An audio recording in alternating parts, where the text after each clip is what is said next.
Art and society. There's always been a struggle between the two. This is because the purpose of each is naturally contradictive. This causes an internal tug of war between the two as each vies for more power. Besides self-expression, art's main purpose is to shock the members of society into awareness of their emotions, both good and bad. Often we fall into a routine in which we choose the path of least resistance and become complacent. We do this because it is logical. Why live a life where we experience physical or emotional pain if it can be avoided? Why question the status quo if it allows us to live comfortably? And why ask questions that cause us discomfort?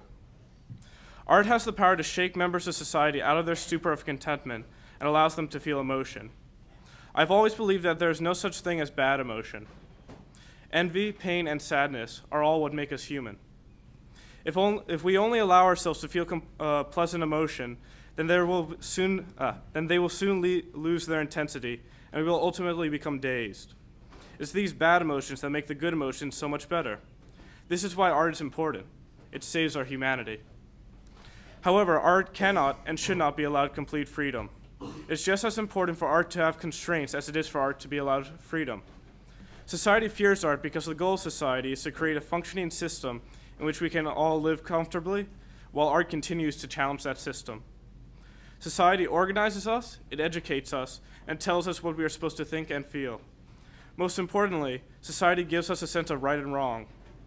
Although this code of conduct varies around the world, it also makes us human. Without it, we'd be no better than animals. Now you can see where the battle begins. How much freedom should art be given if it can undermine the fundamental principles of society? How much restraint should society put on art before censorship eradicates free thought? This struggle takes place in all parts and all sizes of society. As you guessed, this struggle also occurs here at Brooks. As a member of the Art Association and Chapel Fellowship, I've been in the middle of this conflict many times. However, I found that censorship has an upper hand here at Brooks. Let me give you a few examples. When was the last time you heard a student on stage at school meeting say any swear word on purpose? I can't even think of once. Now the question, why not? Earlier in the year, we made an art association video where we used the F word. Please note that I have to say the F word because if I don't, I'm sure I'm going to get in trouble. So I knew that some members of the community would be angered if we said the F word and that we would all get in trouble if we used it. So I bleeped it out.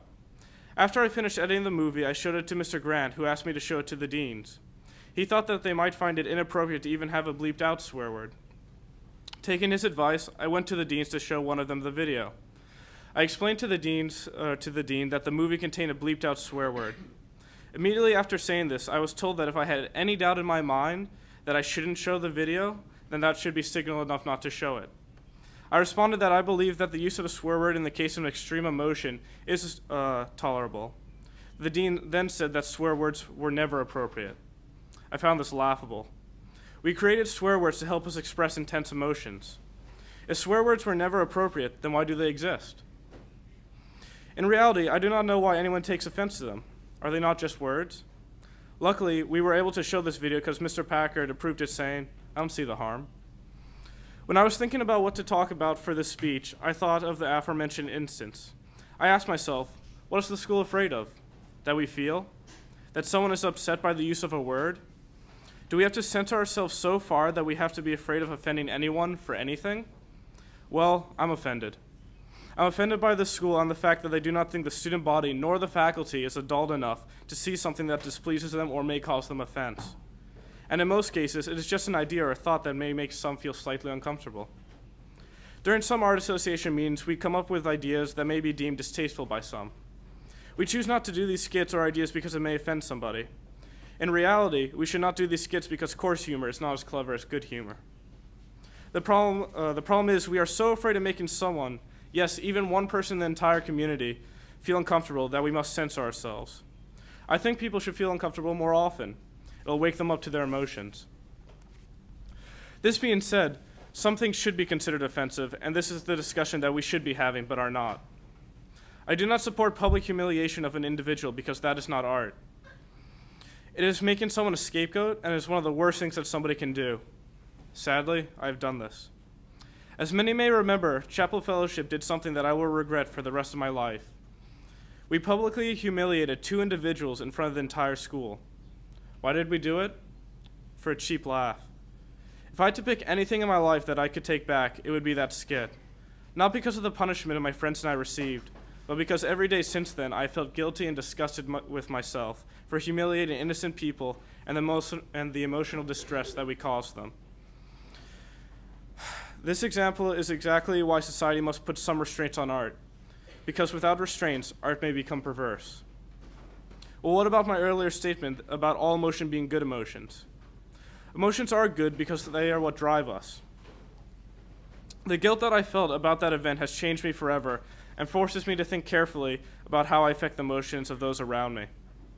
Now, I don't want to leave chapel with a bad taste in my and everyone's mouth. I love Brooks. I really do. It has given me so many opportunities to grow and educate myself.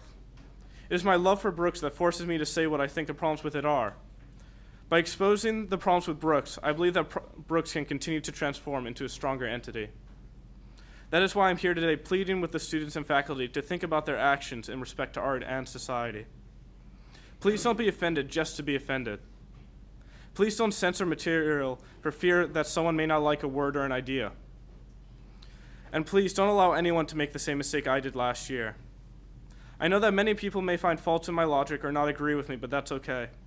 All I ask is that you challenge both censorship and art with an open mind.